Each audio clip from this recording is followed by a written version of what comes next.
tout d'abord, je me présente, je suis Elodie, je suis chargée de communication chez Solidatech et aujourd'hui, je suis en compagnie de l'équipe de Cyber for Good qui se présentera dans un petit instant et qui est donc là pour vous parler de la thématique de l'IA, l'intelligence artificielle.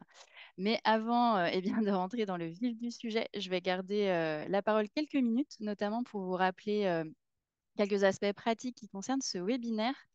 Donc, eh bien, tout d'abord, je vous incite à continuer à faire ce que vous êtes en train de faire, c'est-à-dire d'utiliser le chat sur la partie droite pour vous dire bonjour, éventuellement nous remonter un problème technique, mais voilà, surtout pour échanger entre vous, partager des informations, des retours d'expérience, des commentaires, etc. Et donc, pensez bien à sélectionner tout le monde et non pas simplement tes panélistes pour que tout le monde puisse voir le message. Et par contre, alors en revanche, si vous avez des questions qui sont à destination de l'équipe de Cyber for Good, hein, sur le sujet du jour, je vais vous demander de bien vouloir passer par l'onglet Q&R qui est en bas de votre écran. On répondra aux questions dans la dernière partie du webinaire qui a un temps consacré aux questions-réponses. Donc, dans la mesure du possible, mettez un peu de contexte quand vous rédigez votre question pour qu'on puisse raccrocher les wagons le temps voulu. Mais voilà, posez bien vos questions dans l'onglet Q&R. Et puis, j'en profite aussi pour vous rappeler que ce webinaire est enregistré et que sa rediffusion sera disponible sur notre site dans notre centre de ressources d'ici grosso modo 2 jours avec et la vidéo et le support de présentation qui va être utilisé aujourd'hui. Et on vous informera donc par mail de la mise en ligne du replay. Et puis, avant de donner la parole à nos intervenants du jour, je vais vous présenter très très rapidement Solidatech pour ceux qui ne connaîtraient pas encore notre programme. Je vais vous partager quelques slides. Tac, je vais donc partager mon écran. Hop là, tac. Et je vous partage la présentation. Vous me confirmez l'équipe Cyber for Good, vous voyez bien mon partage d'écran? Super. Alors, très rapidement, Solidatech, qui sommes-nous? C'est un programme de solidarité numérique dont le but est d'aider les associations à renforcer leur impact à travers une meilleure utilisation du numérique. On a été créé en 2008 et pour vous donner un ordre d'idée, le programme est porté par une petite équipe d'une quinzaine de personnes. On est répartis entre Paris et les Deux-Sèvres. Alors pourquoi les Deux-Sèvres? Parce qu'on appartient aux Ateliers du Bocage, qui est une coopérative d'insertion également membre du mouvement Emmaüs et qui est située eh bien, dans les Deux-Sèvres. Le cœur de métier des ateliers du bocage, c'est la collecte et le réemploi de matériel informatique, mais aussi de smartphones et de cartoucheries. Et puis à côté de ça, on fait également partie du réseau international TechSoup, puisqu'il existe des programmes de solidarité numérique comme le nôtre un peu partout dans le monde. Alors quelques mots sur nos bénéficiaires qui sont très largement des associations de loi 1901, mais on retrouve aussi d'autres statuts, comme notamment des fondations RUP ou des fonds de notation. Et toutes ces organisations vont pouvoir s'inscrire gratuitement auprès de Solidatech, quel que soit eh bien, votre secteur d'activité. Alors, que faisons-nous concrètement pour aider les associations en matière de numérique? Eh bien, ça passe principalement par 3 modes d'action. Il va y avoir tout d'abord tout ce qui concerne le fait de faciliter l'accès au numérique. Donc, ça passe par des logiciels à tarif réduit et du matériel informatique. Mais on accompagne également les associations dans le développement de leurs usages numériques. On va voir ça un petit peu après, mais ça passe notamment par un centre de ressources, un outil gratuit de diagnostic numérique, des formations, etc. Et puis, sachez également que nous sommes aussi actifs dans la coproduction et la diffusion de savoir sur la transition numérique des associations. En matière de logiciels, alors vous avez là un bon aperçu des offres qu'on propose à notre catalogue. Comme vous le voyez, on essaye autant que possible de couvrir les besoins assez larges que peuvent rencontrer une association en matière de logiciels. Donc ça va de l'outil de comptabilité à la solution antivirus en passant par tout un tas d'outils collaboratifs, etc. Et puis, vous retrouvez aussi bien des éditeurs très connus comme Microsoft, Adobe, Zoom, que des solutions aussi un petit peu plus locales, françaises, comme c'est le cas d'AssoConnect, TalkSpirit ou encore NetExplorer. Et puis, j'avais évoqué le matériel informatique tout à l'heure. On a donc essentiellement une offre de matériel reconditionné aux ateliers du bocage, donc dans nos propres ateliers dans les Deux-Sèvres, avec des emplois en insertion pour ceux qui ont tout suivi, mais également une petite offre de matériel neuf grâce à nos partenaires Cisco et Dell. Et puis un aperçu non exhaustif, mais qui donne déjà une bonne idée de ce qu'on va en entendre derrière accompagnement aux usages du numérique. En fait, il y a pas mal de ressources qu'on va développer et qu'on met à votre disposition. Des ressources, vous allez pouvoir vous emparer en toute autonomie. Donc, par exemple, avec notre centre de ressources, également les newsletters qu'on vous envoie régulièrement ou des webinaires comme celui-ci thématiques qu'on organise chaque mois. Et puis, à côté de cela, on va aussi avoir un accompagnement un petit peu plus sur mesure, dirons-nous, avec notamment notre catalogue de formation, puisqu'on est aussi organisme de formation certifié Calliope. Et on va proposer beaucoup de formations à la sensibilisation aux enjeux du numérique, mais également quelques formations outils avec Canva, Microsoft, etc. Et enfin, dernière slide pour moi, voici quelques chiffres clés pour vous donner une idée de notre action. On peut voir notamment que vous êtes désormais plus de 40 000 associations à nous faire confiance et à vous être inscrites gratuitement chez nous depuis le début du programme. Voilà, c'est tout pour moi pour ma partie sur Solidatech. Je vais maintenant laisser la main à l'équipe Cyber for Good pour vous présenter déjà le programme Cyber for Good et puis ensuite vous parler d'intelligence artificielle, ce pourquoi on est tous réunis aujourd'hui. Merci beaucoup, Elodie. Bonjour à toutes et à tous. J'espère que tout le monde va bien et que vous êtes tous prêts à parler d'intelligence artificielle aujourd'hui. On attend juste que les slides se chargent. Super. Donc avant de commencer, donc on va se présenter. Pour ma part, je suis Charlotte et je fais partie de l'association Latitude. Donc Latitude, elle œuvre pour un numérique engagé et responsable.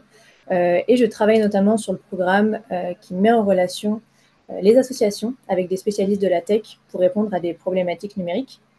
Donc on fait partie du programme Cyber for Good, comme le disait Elodie tout à l'heure, qui a été créé avec d'autres partenaires, notamment Sherit et Advance for People and Planet.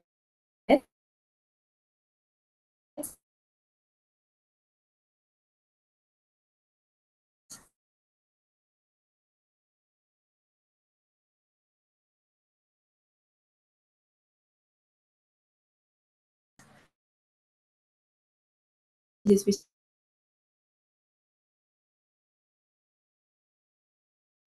spécialistes en intelligence artificielle. Je vais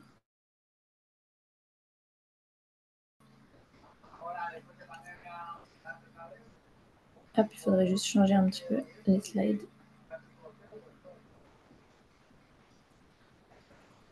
Voilà, ça c'est nos têtes. Et maintenant, je vais vous présenter l'agenda du jour. Hop, hop, hop. Donc, on voulait vous faire un tour d'horizon sur les sujets qui seront abordés aujourd'hui, à savoir donc, déjà une introduction sur l'intelligence artificielle générative, pour ensuite voir un peu quels sont les usages pour les associations. On continuera avec des exemples d'usage d'IA for Good. Et on verra aussi les risques liés à l'utilisation de l'IA générative pour enfin vous donner des précautions d'usage et des astuces pour utiliser l'IA de manière raisonnée. Donc l'objectif du jour, c'est de vous permettre d'utiliser une IA générative de manière sécurisée et efficace par des exemples et des illustrations. Donc pour commencer, on va vous faire un petit sondage. Donc vous allez avoir une fenêtre qui va apparaître avec la question « Est-ce que vous avez déjà eu recours à l'intelligence artificielle ?» Et vous avez juste à répondre par oui ou par non. Oui, alors je vais lancer le petit sondage. Tac. Alors c'est parti, je vais vous demander, vous allez voir une fenêtre s'ouvrir sur votre écran. Et voilà, avec un choix assez simple, oui ou non. Ouh là là, ça fuse, ça répond. Bon, Super, vous je êtes pense que prêts. là, on a à peu près une bonne estimation. Ouais, je vais mettre fin au sondage pour qu'on continue, mais on est à 70% de personnes qui ont déjà eu recours à l'intelligence artificielle. Je vous partage les résultats. Et 30% qui ont répondu non. Ok, super, très intéressant. Merci à tous d'avoir répondu. Du coup, je vais laisser la main à Léonard, qui va commencer par une introduction sur l'IA. Donc, bonjour à tous, donc moi je suis Léonard Kidd, je suis consultant cybersécurité pour la société Advance, membre du programme Cyber for Good et depuis maintenant 23 ans spécialisé donc dans la cybersécurité et surtout depuis quelques années autour de l'IA de confiance. Donc on va je vais vous présenter un peu tout ça et je serai aussi relié de Jacopo, mais je laisserai se présenter à son tour lorsque ça sera à son moment. Euh, Effectivement, pour commencer, avant de parler d'exemples, de bonnes pratiques, l'idée c'est de savoir qu'est-ce qu'une intelligence artificielle. En fait, quand on commence à parler d'intelligence artificielle, si on pense à une définition de l'intelligence artificielle, en fait, c'est vraiment comme son nom l'indique. C'est une machine, un dispositif qui va reproduire et qui va tenter de reproduire des comportements liés aux humains, mais plutôt liés à tout ce qui est raisonnement, planification et créativité. Donc ça, c'est une définition du Parlement européen. Et en fait, c'est effectivement depuis maintenant un an que ça s'est plutôt euh, démocratisé au sens que les médias en ont énormément parlé, que ça fait énormément de bruit depuis à peu près maintenant un an et un peu plus d'un an. C'est exactement cette idée-là. C'est des intelligences, des machines qui essaient de reproduire ces comportements-là. Alors après, on a parfois l'idée d'une intelligence qui pourrait soit supplanter, remplacer des êtres humains. C'est ce qu'on appelle une IA de niveau humain ou une IA générale. Aujourd'hui, ça n'existe pas encore, mais ça serait une intelligence artificielle qui serait capable d'effectuer des opérations et d'apprendre de manière totalement autonome n'importe quelle tâche cognitive propre aux humains. Donc, il serait beaucoup plus autonome et capable d'apprendre tout seul. Et ça, aujourd'hui, c'est encore de la science-fiction. Il faut bien s'en rendre compte. Aujourd'hui, on va surtout s'intéresser aux IA génératives. Et quand on pense IA générative, on pense en fait aux catégories d'intelligence artificielle qui va se concentrer sur la création de contenu. Alors, on pense énormément au contenu textuel, notamment ChatGPT, mais il faut aussi penser que ces IA génératives peuvent générer du visuel, du sonore, du musical, du créatif, de l'artistique. Et d'ailleurs, en parlant de ces IA de type génératif, est-ce que vous pouvez nous citer, au travers du sondage qu'on vous relancez pour cette fois-ci, est-ce que vous connaissez des outils d'IA, notamment de type génératif? Et donc, on va lancer un petit sondage là-dessus pour savoir si vous avez...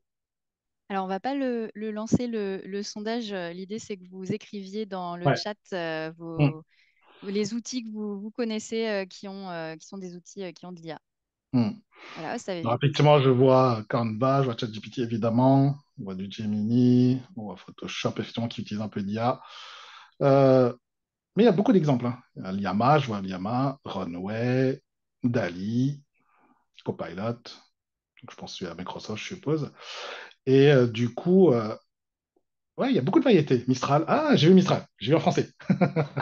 Donc, non, non, il y a beaucoup de variétés. Et du coup, pour un peu vous illustrer ça, je vous ai préparé une petite planche qui vous montre effectivement, alors c'est quelques exemples, hein, ces sélections étaient faites totalement au hasard, mais pour représenter chacune de ces types d'IA génératives, et d'ailleurs, vous avez un exemple de génération d'images génératives en haut à droite avec des photos qui ont été générées au travers de DALI. Euh, Vous avez effectivement dans le chat cité énormément d'exemples, soit de solutions et d'outils qui sont directement liés à des choses spécialisées dans cela, ou des logiciels que vous connaissez tous les jours. Je vois Adobe, par exemple, hein, je vois Adobe Photoshop, je vois même Adobe Premiere. Vous en avez beaucoup, en fait, qui intègrent de l'IA dedans. En fait, directement dans le logiciel, vous pouvez interroger un chatbot qui va vous aider à créer vos projets artistiques, vos projets d'images. Et donc, effectivement, dans chacun de ces exemples ici, vous avez dans le textuel ChatGPT, bien sûr, Copilot, comme vous l'avez cité. Côté image, DALI et Midjourney, Stable Diffusion pour ce qui est un peu plus open source. Musique, c'est tout ce qui est autour de Mubert, Beethoven, Sandro. Si vous connaissez un peu moins, c'est des IA qui sont assez impressionnantes autour de la génération de musique et de samples. Code aussi, hein, si vous êtes plutôt du côté du développement, ces IA vous permettent de pratiquement coder sans savoir vraiment coder. Je vais quand même me limiter à vous expliquer en quoi, un peu plus tard, c'est un petit peu dangereux peut-être de laisser le code totalement à la main d'IA. Puis tout ce qui est vidéo, et je pense que pour certains d'entre vous, vous avez entendu parler, c'est sorti la semaine dernière, de quelque chose qui s'est appelé Sora d'OpenAI, qui a énormément impressionné, même moi, en tant qu'expert là-dessus. Et puis, on n'oublie pas le monde de l'open source. Et donc, il y a tout ce qui est autour de ce qui est rassemblé dans la base Hugging Face, où il y a beaucoup d'alternatives open source. Donc, si vous êtes des férus d'open source, n'hésitez pas à aller voir également de ce côté-là. Mais du coup, si on prend ChatGPT, juste quelques mots pour savoir comment ça fonctionne en réalité. Parce qu'on pourrait croire qu'on fait une conversation avec lui, mais en réalité, ce qui se cache derrière, c'est que quand vous tapez une requête comme celui-ci, traduire le mot suivant en anglais porte, ChatGPT va vous répondre, le mot porte se traduit en anglais par door. En fait, ce qui se cache derrière, c'est que ChatGPT, pour générer sa réponse, va générer en fait chaque syllabe les uns après les autres selon des probabilités. Donc, il va prendre le contexte, traduire le mot suivant en anglais porte, c'est votre requête qui sert de contexte, et il va deviner le mot suivant. Et donc, comme vous avez posé une requête, il va supposer que vous attendez une réponse. Et le mot le plus probable, c'est le mot le, pour le mot. Et donc, il va positionner ce mot-là, cette syllabe-là, en premier, parce que c'est le plus probable. Et il recommence à chaque fois. En fait, il vous construit la phrase selon cette construction itérative où il va prendre la syllabe le plus probable tout de suite derrière. Donc, il recommence jusqu'à vous proposer cette réponse. Donc, finalement, il faut bien comprendre ça, et ça, c'est un peu nécessaire pour vous faire comprendre comment bien utiliser ChatGPT ou d'autres moteurs de génération textuelle par la suite. Voilà pour la partie ChatGPT. Alors, de mon côté, avant que je passe la main à Jacopo sur des aspects plus larges, je vais présenter quelques exemples d'usage qui pourraient être des bons exemples d'usage pour les associations autour de l'IA générative. Alors, le premier exemple est plutôt un exemple très générique que à peu près, je pense, tout le monde a fait si vous avez utilisé ChatGPT. On fait une requête du style écris-moi un email de newsletter de promotion d'un programme gratuit pour sensibiliser et accompagner les acteurs de l'économie sociale et solidaire sur les enjeux de la cybersécurité. Dans cet objectif-là, je rajoute en dessous, donc je ne vais pas vous lire la suite, mais en dessous, je rajoute un peu de contexte pour expliquer l'objectif de cet email de newsletter qui est de promouvoir un webinar, comme un peu celui d'aujourd'hui, par exemple. Et quand on voit la réponse qui est proposée par ChatGPT, on voit qu'il écrit exactement la newsletter, mais surtout ce qui est impressionnant, hein, si vous avez bien conçu votre requête, il va même jusqu'à vous rajouter les émoticônes. Il va vous rajouter les endroits où il faut insérer le nom de l'organisation, la date, l'heure, etc. Et d'ailleurs, je voudrais juste vous signaler que toutes ces requêtes que je propose et les réponses à ces requêtes seront finalement totalement proposées en annexe de cette présentation. Donc, vous aurez l'intégralité de la requête et de la réponse de ChatGPT par rapport à ces requêtes-là. Ensuite, dans un deuxième exemple, on peut demander à ChatGPT de vous aider dans la recherche de financement.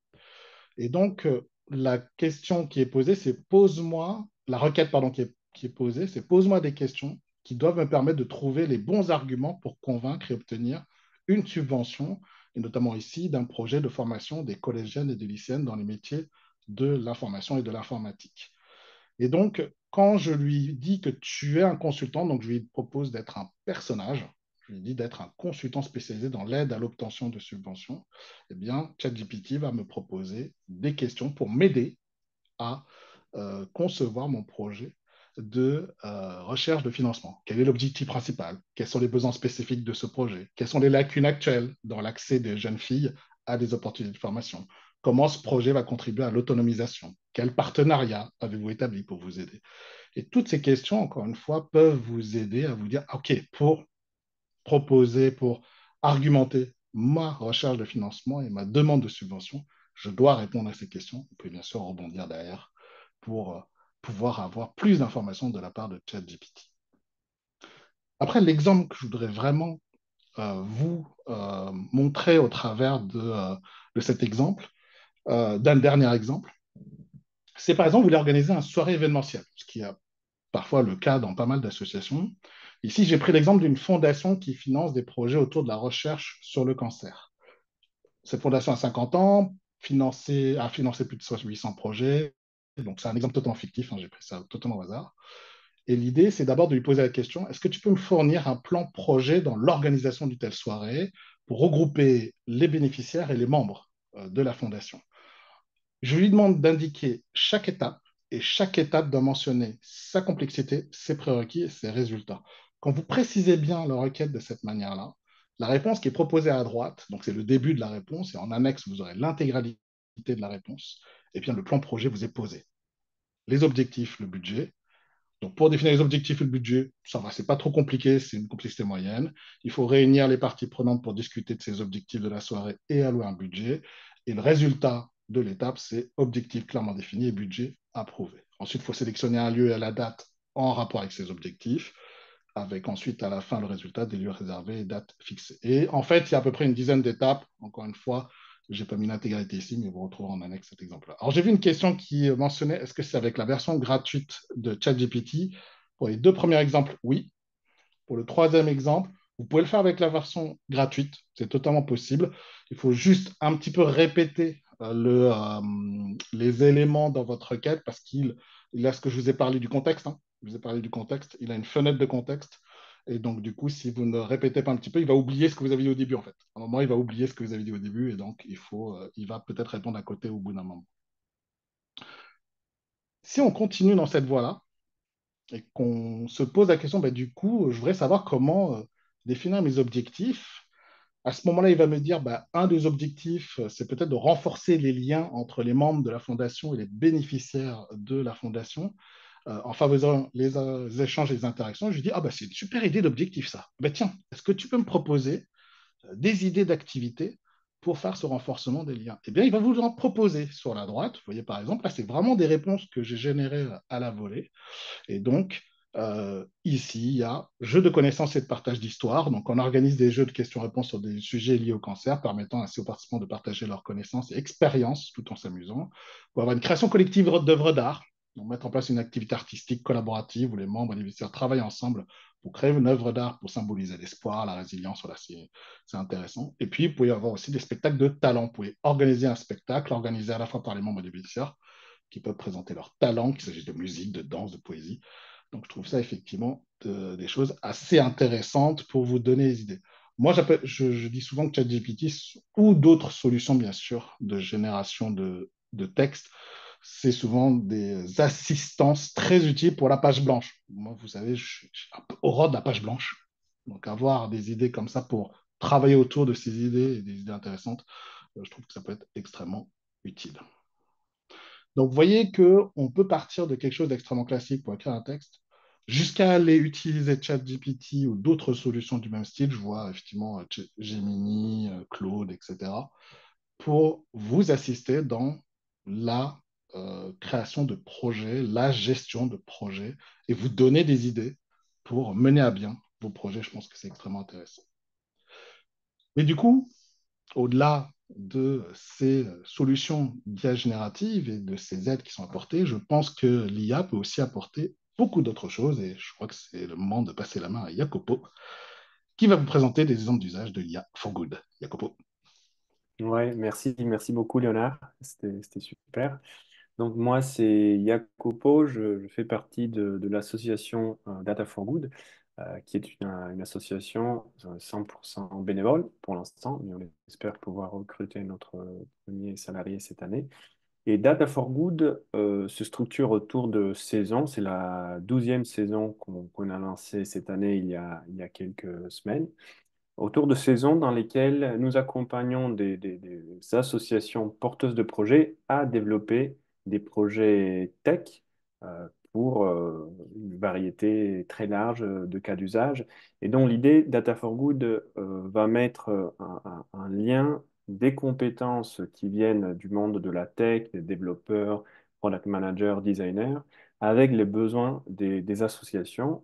Les saisons durent 3 mois jusqu'en avril. Fin avril, il y a le Demo Day et les associations après récupèrent tout ce qui a été produit pendant le projet, qui est aussi déployé, diffusé en open source. Et ce que je vais vous montrer maintenant, ce sont quelques exemples. On en a plein de l'usage de l'IA et de l'IA générative euh, pour développer ces projets.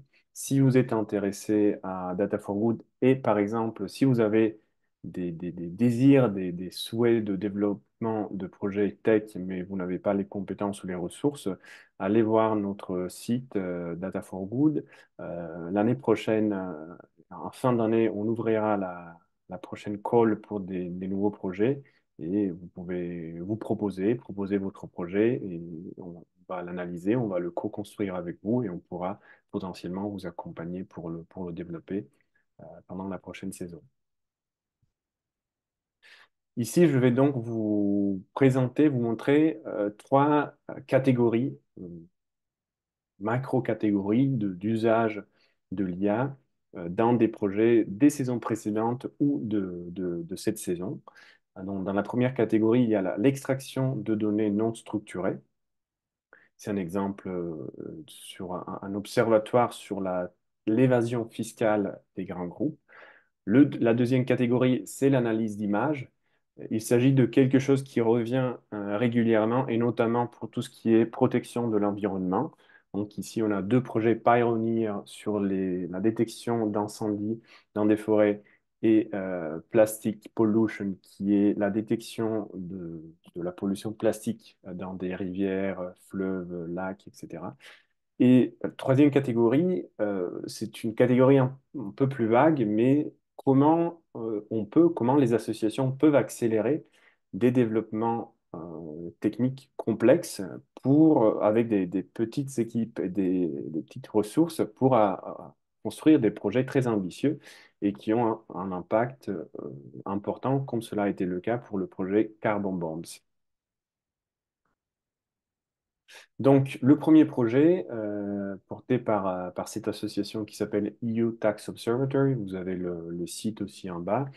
L'objectif de cette association est de montrer de façon claire le niveau de l'évasion et ou optimisation fiscale des grands groupes. Et donc, on estime à peu près 10 trilliards, 10 000 milliards d'euros la quantité de cette évasion fiscale. Donc, c'est de l'argent qui devrait être payé par des entreprises, des grands groupes, mais qui ne l'est pas, et qui finit dans différents pays. Le besoin de cette association était de automatiser et de rendre plus simple la collecte des informations financières à partir des rapports, donc c'est des PDF publiés par ces grands groupes. L'avantage de ces grands groupes, ils sont tous cotés en bourse, donc ils ont des obligations de publication de rapports financiers. Or, ces rapports sont publiés sous forme de PDF et les grands groupes n'ont pas vraiment d'intérêt à mettre à disposition de façon électronique tous les tableaux contenus dans les PDF.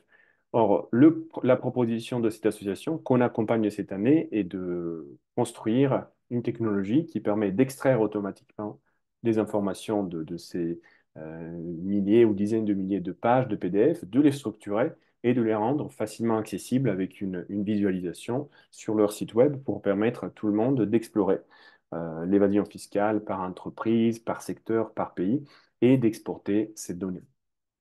Donc ici, ce qu'il faut retenir, c'est extraction de ce qu'on appelle données non structurées. Ça peut être des tableaux dans des PDF, mais aussi des images ou tout ce qui n'est pas sous forme électronique. Le deuxième exemple, c'est Pioneer. Non, ça, c'est un projet qui revient régulièrement dans nos saisons parce que ils avancent. Donc, c'est la quatrième fois qu'on l'accepte dans notre saison. Et l'idée ici, elle est très intéressante. Comment on peut détecter automatiquement des départs de feu d'incendie en exploitant des caméras installés sur des tours de guet dans des forêts. Et donc ici, il y a effectivement une utilisation poussée de l'IA en termes de reconnaissance d'images et de classification. Donc notamment comment on arrive à distinguer de la fumée de feu et à ne pas la confondre par exemple avec des nuages. Et le projet va plus loin, c'est la détection de départ des feux et aussi la prévention des pompiers, donc le lancement automatique d'alerte envers les pompiers qui sont situés dans la même zone géographique. C'est la quatrième fois qu'ils reviennent parce que, et ça c'est un joli exemple de comme un projet qui a démarré tech dans Data for Good a évolué, ils ont réussi à obtenir de financement, donc il y a une vraie équipe maintenant derrière, des développeurs, des ingénieurs, qui essayent d'industrialiser cette solution. Ils la testent avec un Ardèche, je pense, en collaborant avec des pompiers. L'idée, c'est de la déployer après à plus large échelle. Autre exemple de l'importance du potentiel de la reconnaissance d'images et la classification, Plastic Origins, c'est un projet qui a comme but de combattre la pollution plastique et notamment d'identifier la présence de grandes quantités de plastique dans les rivières, fleuves, lacs, etc. Et donc ici, il y a aussi des rayons de technologie très intéressantes. Les volontaires peuvent tout simplement prendre des photos ou des vidéos dès qu'ils observent de la pollution plastique dans des rivières. Ces photos vidéos sont analysées automatiquement et la plastique est identifiée grâce aussi à une plateforme qu'ils appellent Trash Roulette, dans laquelle des volontaires peuvent labelliser la plastique est donc entraînée en modèle d'intelligence artificielle qui va détecter le type de pollution et la quantité de pollution. Toutes ces informations sont récoltées dans une visualisation qui permet ensuite aux communautés d'orienter une récolte de déchets de plastique dans les endroits où la concentration de plastique est la plus élevée. Et enfin, le dernier exemple, c'est un exemple très récent, un projet qui s'appelle Carbon Bombs, donc les bombes carbone, qui a permis à travers un site web, de récolter et visualiser les plus grands projets d'exploitation de ressources fossiles, ce qu'on appelle des mégagisements dont l'exploitation nous ferait aller bien au-delà de l'accord de Paris, pas que des 1,5 degrés de réchauffement, mais même des 2 degrés de réchauffement.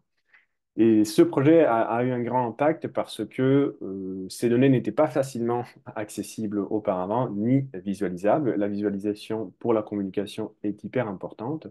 Et ici, une toute petite équipe a pu développer un applicatif et un site très impactant. Vous pouvez le voir, le lien est ici en bas et aussi se mettre en lien avec d'autres médias, notamment Le Monde, le Guardian, je pense, et d'autres qui ont relayé cette information qui a eu un important impact. Notre coprésidente Lou a, par exemple, été invitée en audition au Sénat pour discuter de ces bombes carbone et notamment de l'implication des banques françaises. Il y a aussi un lien avec les financeurs des projets sur Carbon Bombs et des entreprises françaises comme Total dans ces grands projets. Je passe maintenant rapidement pour vous donner un aperçu des risques dans l'utilisation de l'IA générative.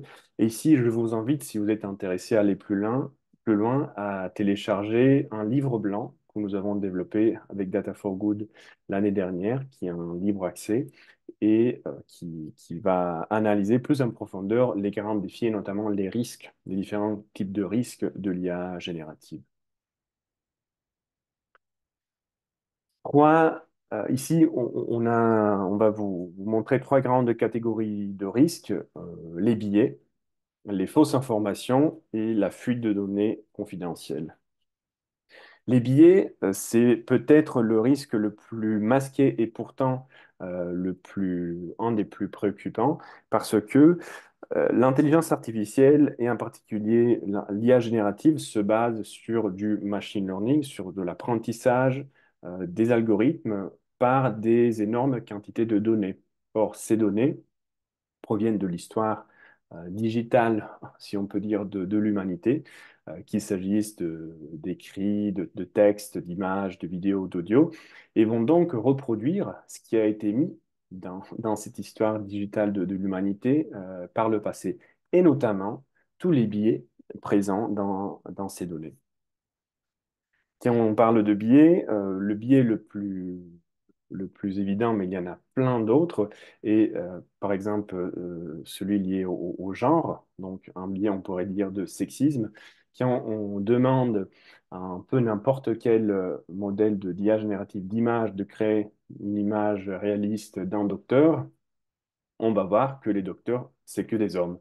Et la même chose, c'est si on demande un PDG ou un avocat, etc.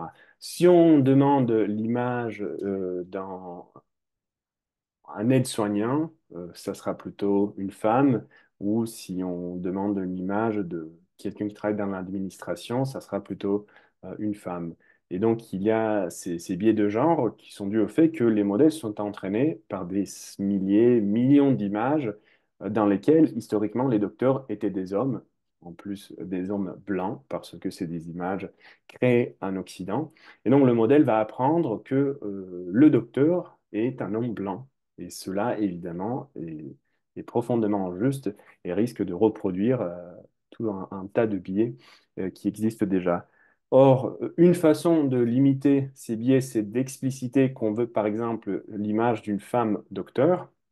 Et il y a certains outils comme DALL-E et d'autres qui, derrière, dans le back-end, disons, font déjà ce travail et qui ont fait une requête générique, vont derrière spécifier, rajouter dans le prompt qu'il faut un équilibre de genre, un équilibre d'origine géographique, etc. Autre risque, c'est ce qui est un peu une un usage détourné, disons, de ces outils conversationnels. ChatGPT, à l'origine, et tous ces IA génératives conversationnelles n'ont pas été développés pour donner des réponses vraies. Ces outils sont entraînés sur des corpus de texte pour faire des prédictions des mots les plus probables, comme disait Léonard, qui viennent après d'autres mots dans la réponse. Donc, il n'y a aucune factualité dans la construction de ces algorithmes. Et pourtant, comme ils sont très développés et les algorithmes donnent des réponses qui paraissent vraisemblables, il y a un vrai risque de donner pour vrai des réponses qui ne sont pas factuelles. Et ici, un exemple, par exemple, de raisonnement vraiment basique. Qu'est-ce qui est le plus gros, l'œuf d'une poule ou l'œuf d'une vache? La réponse, le ChatGPT va répondre avec quelque chose que nous, on sait très bien n'a pas de sens, mais le raisonnement n'est pas quelque chose qui est construit dans ces algorithmes. Or, il y a tout un débat, est-ce que le raisonnement va sortir naturellement au-delà d'une certaine taille de ces modèles? Peut-être, peut-être pas, mais il faut garder en tête que la factualité des réponses n'est jamais assurée et en général, ne pas croire aux faits qui sont reportés dans ces réponses, toujours les contrôler. Et dernier risque, c'est la fuite de données confidentielles. Il y a eu un fameux cas, le cas Samsung, juste après la publication de ChatGPT. Quand on envoie une requête à ce type d'outils, notamment ChatGPT ou à tous les outils propriétaires, les données qu'on envoie peuvent être utilisées pour entraîner le modèle ou peuvent être sauvegardées dans les serveurs et soit par erreur, soit par construction être renvoyées comme réponse à d'autres personnes qui utilisent le même outil. Donc ici, il faut faire très attention aux informations qu'on donne aux outils propriétaires ou, et moi je pense que c'est le meilleur choix, utiliser des outils open source qui sont déployés dans des conditions plus sécurisées et sur lesquelles il y a beaucoup plus de transparence sur ce qui est fait des requêtes ou de déployer ce type d'outils dans des serveurs dans le cloud pour que les informations restent cachées et ne puissent pas fuiter. Je te laisse à nouveau la parole, Léonard.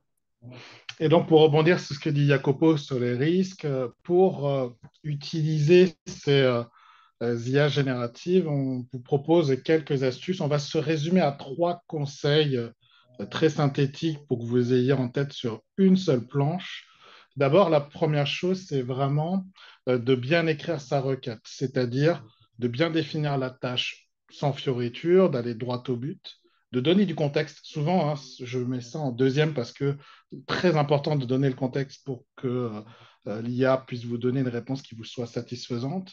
Si possible, donner des exemples. Si vous dites un peu, voilà, un exemple de réponse que j'attends de toi, il va donner des réponses qui seront proches des exemples que vous allez lui donner. Il faut indiquer le format de la réponse et préciser parfois le ton de la réponse aussi, ce qui va permettre d'avoir quelque chose qui est assez précis de satisfaisant pour vous.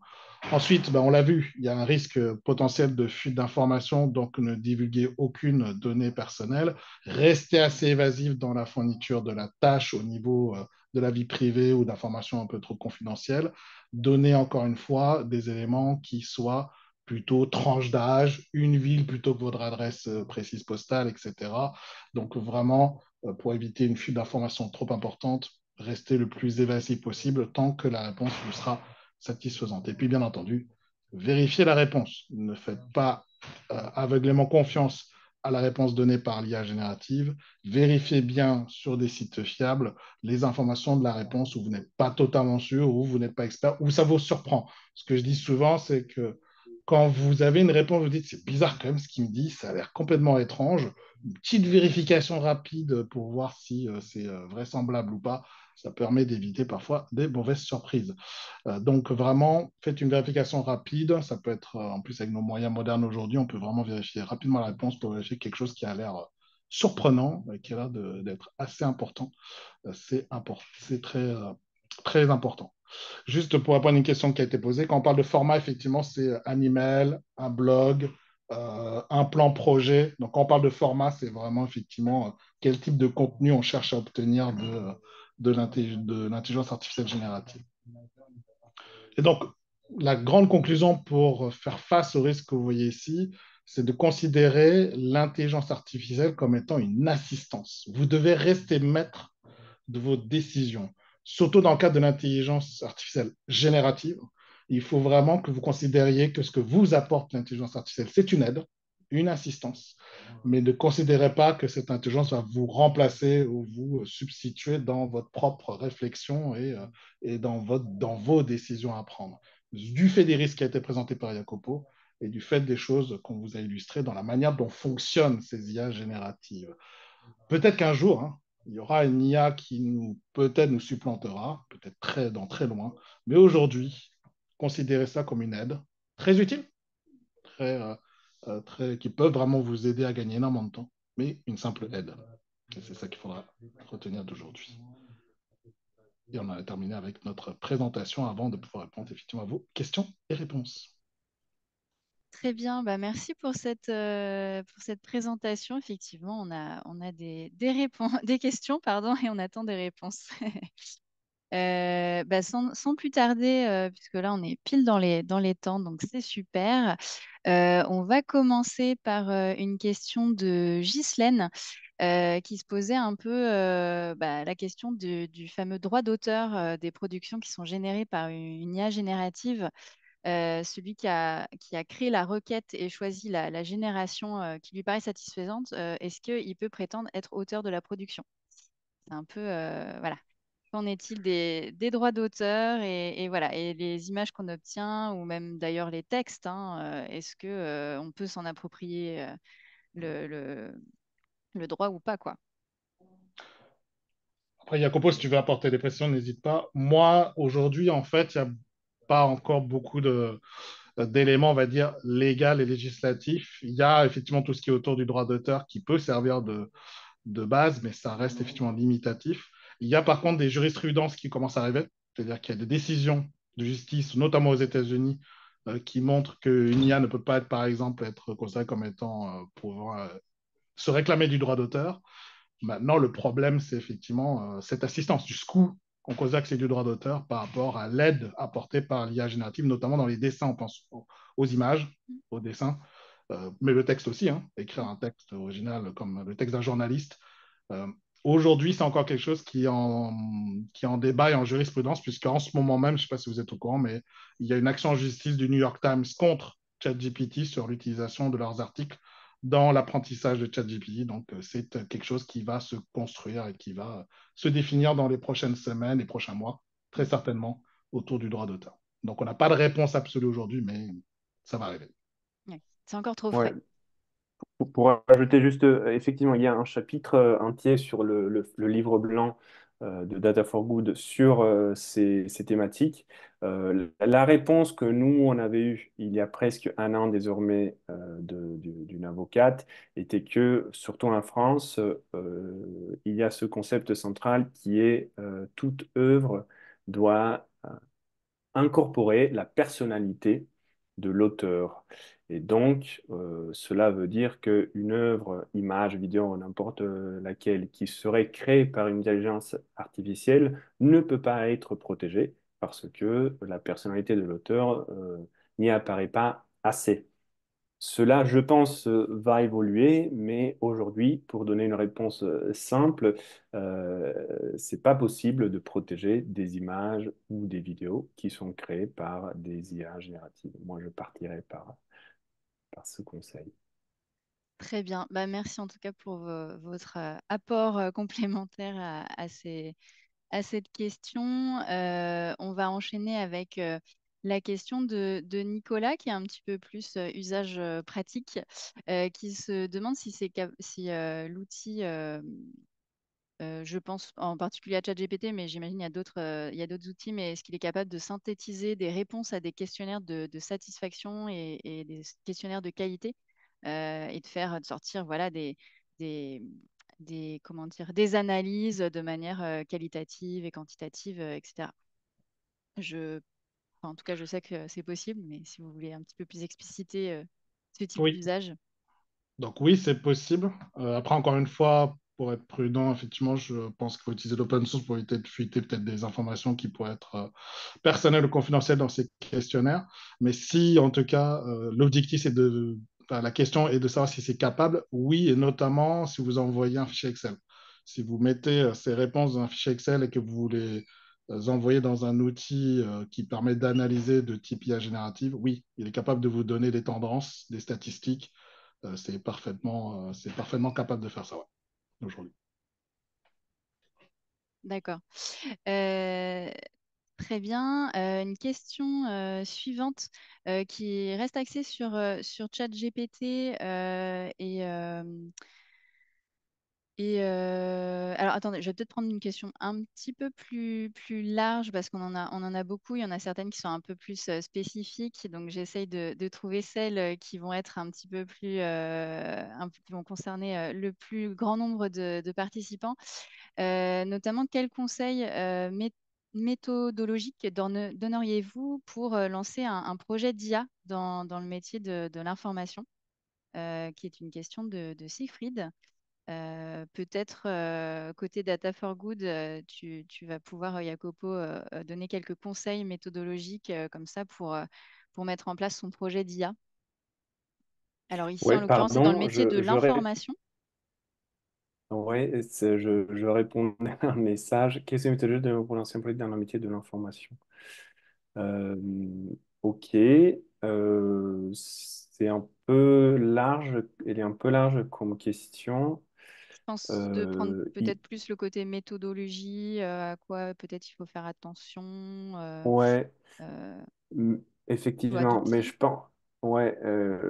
je pense que en fait, la réponse est assez générique. Les outils. Les outils d'IA générative permettent de faire presque tout ce que un être humain pouvait faire jusqu'à il y a quelques années. Et donc, récolter des informations, les synthétiser, les traduire, créer des titres, créer des articles à partir d'une série d'articles, etc. Donc, moi, je pense que avant tout, c'est de définir un peu les objectifs de ce qu'on veut atteindre avec un projet autour de l'information et identifier après les meilleurs outils et, si possible, en favorisant des outils open source qui donnent plus de contrôle. Et la phase de test est typiquement assez simple et rapide de mon expérience sur les outils d'IA générative, ce qui devient un peu plus compliqué de par la nature de ces outils qui sont non déterministes. Ça, c'est aussi la très grande différence par rapport à l'informatique classique. Et dans l'informatique classique, un programme nous donne tout le temps la même réponse parce il est codé pour faire cela. L'IA générative, il y a ce côté créatif, mais ce qui veut dire que un même prompt ou un prompt qui change un tout petit peu peut donner des réponses très différentes. Et non, dans le moment où on veut vraiment industrialiser des outils basés sur l'IA générative, il faut faire très attention par ce comportement non déterministe et ça devient assez compliqué de couvrir tous les cas limites possibles. Donc, ce que je conseillerais, c'est de tester, de comprendre si l'IA générative est vraiment nécessaire parce que pour tester, c'est hyper facile. pour industrialiser et mettre à disposition d'un public, c'est toute une autre histoire et ça devient très complexe. D'accord, merci. Et je rebondis sur un petit peu ce que tu dis sur notamment les prompts. On a une question d'Antoine qui se demandait si vous aviez quelques tutos à conseiller pour aider à l'écriture de prompts. Est-ce que vous en avez quelques-uns comme ça sous la main ou peut-être que tu en as mis en annexe du document, Léonard? Et il y avait une autre question aussi un peu en lien qui était apparemment il y a des applications qui sont vraiment dédiées à l'écriture même de prompts. Est-ce que vous avez un peu entendu parler de ça? Quel conseil vous pouvez donner là-dessus? Alors oui, il y a des applis pour créer des prompts, enfin des requêtes. Je vais plutôt le Oui, prendre en français, mais c'est vrai que, enfin, on pourrait finir par se mordre la queue à un moment, parce que c'est une IA aussi qui génère des requêtes. Non, l'idée, après, principalement des conseils, c'est ce qu'on a mis la dernière planche sur la manière d'écrire sa requête. Si vous respectez déjà ces principes-là, en fait, la requête est déjà bien construite globalement.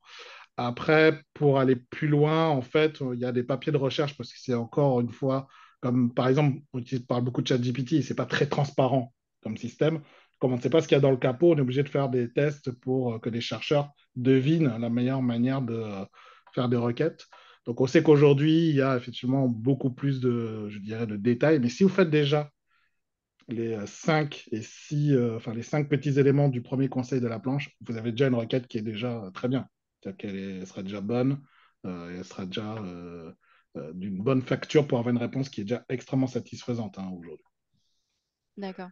Et après, pour les quelques conseils autour des requêtes, je pense que le plus simple, c'est comme de l'utiliser soi et enfin, de se créer ses propres requêtes. Ça permet en plus de pouvoir soi-même apprendre comment répond l'outil que de faire appel à un autre outil qui vous le fait, parce que du coup, ça veut dire qu'on ne sait finalement, c'est plus trop comment bien faire la chose pour que si c'est une situation différente, on puisse s'adapter, etc. Surtout que ces solutions d'IA générative évoluent très vite, hein. Donc, il vaut mieux apprendre soi-même en pratique à construire ses requêtes. Comme ça, vous pourrez vous adapter beaucoup plus facilement si ça évolue. Bon conseil.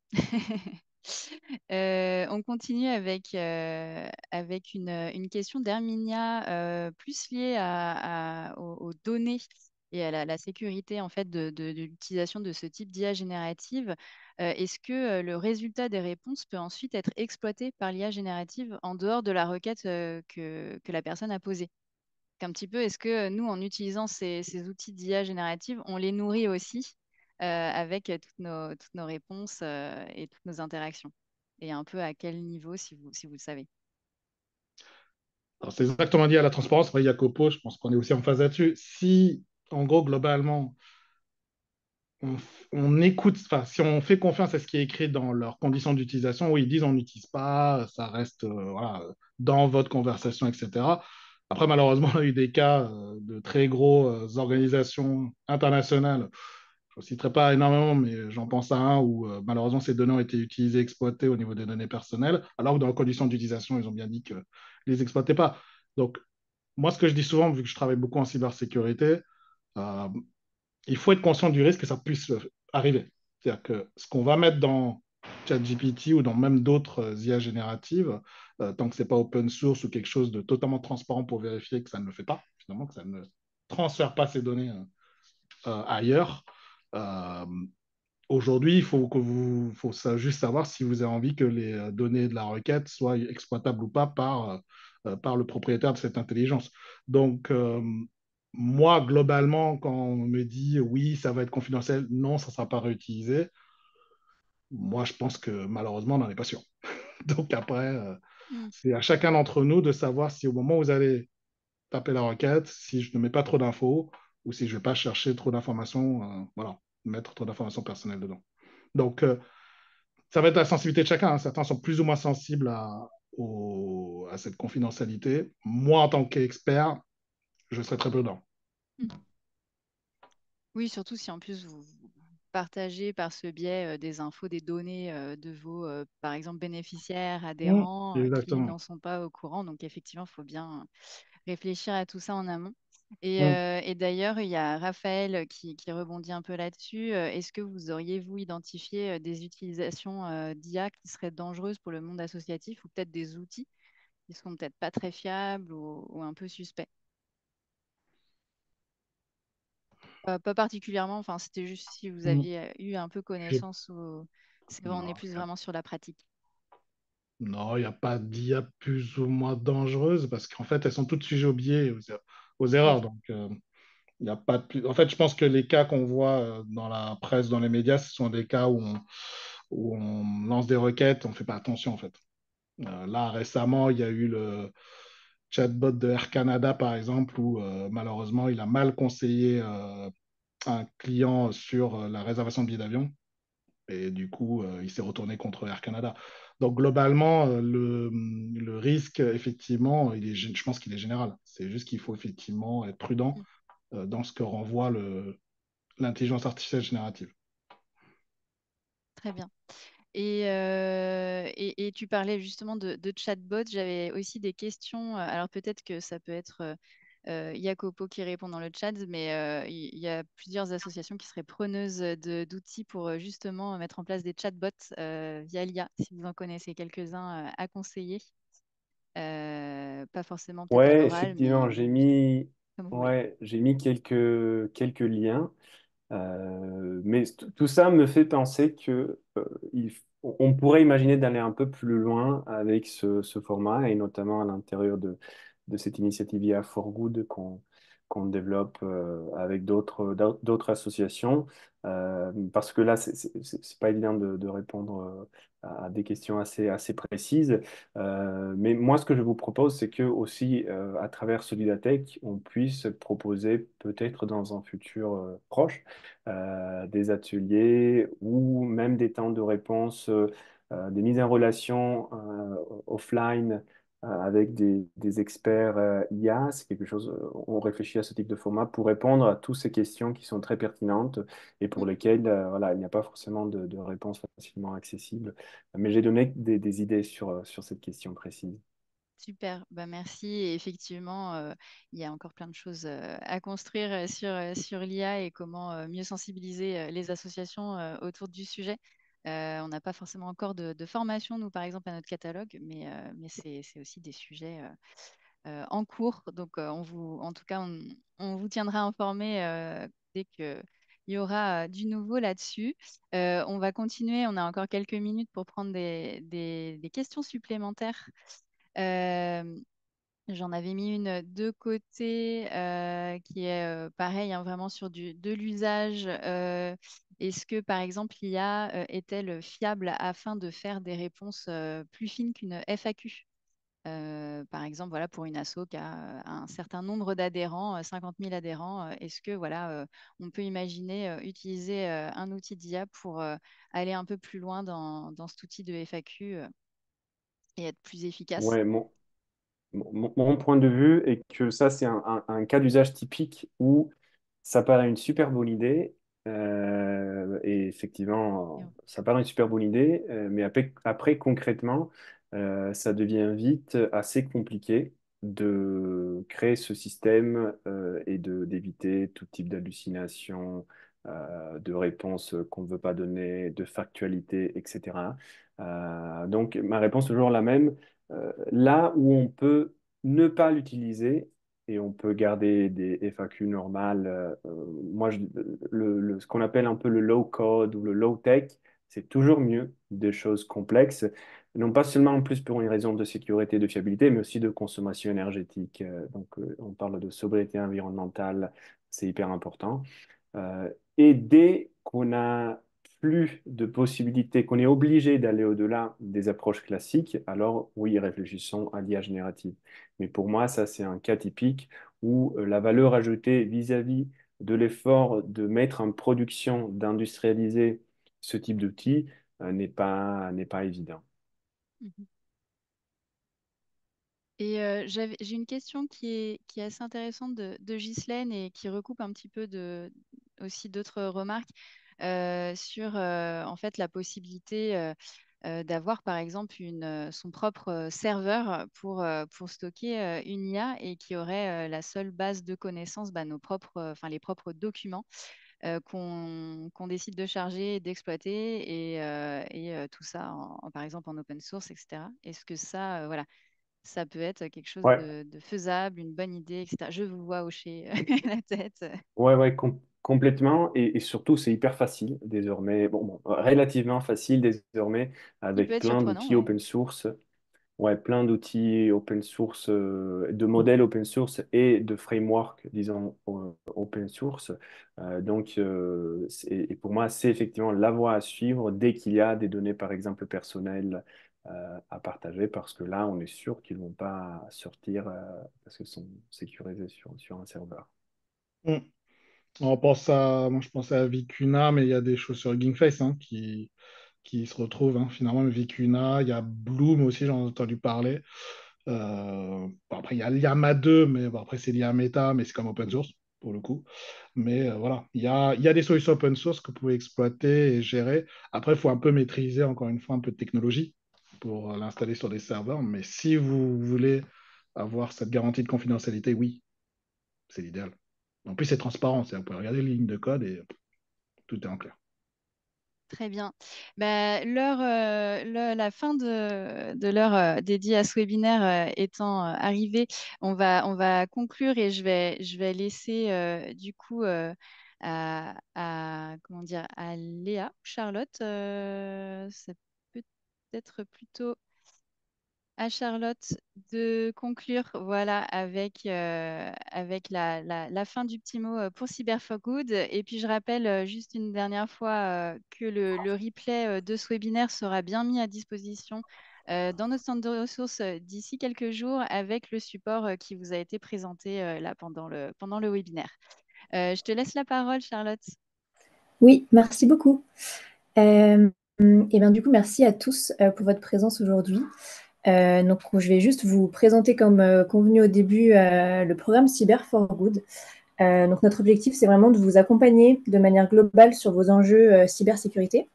Donc, ça passe notamment par des webinaires, comme aujourd'hui, qui sont organisés avec des partenaires, mais aussi via des rencontres, donc avec des spécialistes cyber qu'on organise pour vous, voire même des accompagnements sur mesure, si jamais vous en avez besoin. Donc, il ne faut vraiment pas hésiter à faire appel à nous pour faire le point et demander de l'aide. Donc, je vais vous mettre tous les liens de ce dont je suis en train de vous parler dans le chat. Donc voilà, là c'est un petit peu, on vous montre une screenshot d'une rencontre cyber. Donc vous voyez, c'est en petit comité, c'est vraiment très sympa et ça vous permet d'avoir un accompagnement vraiment personnalisé. Donc il ne faut pas hésiter même à nous poser vos questions. C'est gratuit et illimité, donc n'hésitez plus. Hop, hop, hop. Et d'ailleurs, Sherit lance un programme dédié à l'accompagnement des assos sur l'IA. Donc, on vous propose de nous partager vos besoins et par la même occasion de vous abonner au programme. Donc, pareil, n'hésitez pas, tous les liens sont dans le message que Léa vient d'envoyer. Et dernière information, on se retrouve pour un nouveau webinaire. Donc, si je ne me trompe pas, voilà, c'est cette slide-là. Donc, ce sera jeudi 21 mars à 11h30. Donc, pareil, le lien d'inscription dans le message qui a été envoyé. Donc, n'hésitez pas à vous inscrire. Et voilà, c'est à peu près tout pour moi. Voilà, aussi la bataille de l'IA qu'on a créée avec Latitude. Ça ressemble un petit peu à la fresque du climat, mais là, pour le coup, c'est vraiment vraiment focus sur l'IA. Donc, c'est un atelier de 2 heures qu'on anime assez souvent. Donc, n'hésitez pas à aller voir sur le lien sur la page de la bataille de l'IA parce que vous trouverez forcément une date qui vous convient. Merci à tous encore une fois et puis je vous souhaite une bonne fin de journée. Merci, merci Charlotte, merci à Léonard et Jacopo pour leur présentation et puis merci aussi au programme Cyber for Good pour toutes ces chouettes initiatives que vous proposez aux associations. Et merci à tous les participants et participantes qui étaient nombreux aujourd'hui et qui sont encore nombreux malgré voilà, qu'on a dépassé de quelques minutes. Je vous souhaite une belle fin de journée à tous et à bientôt pour un prochain webinaire. Salut! Merci beaucoup, à bientôt.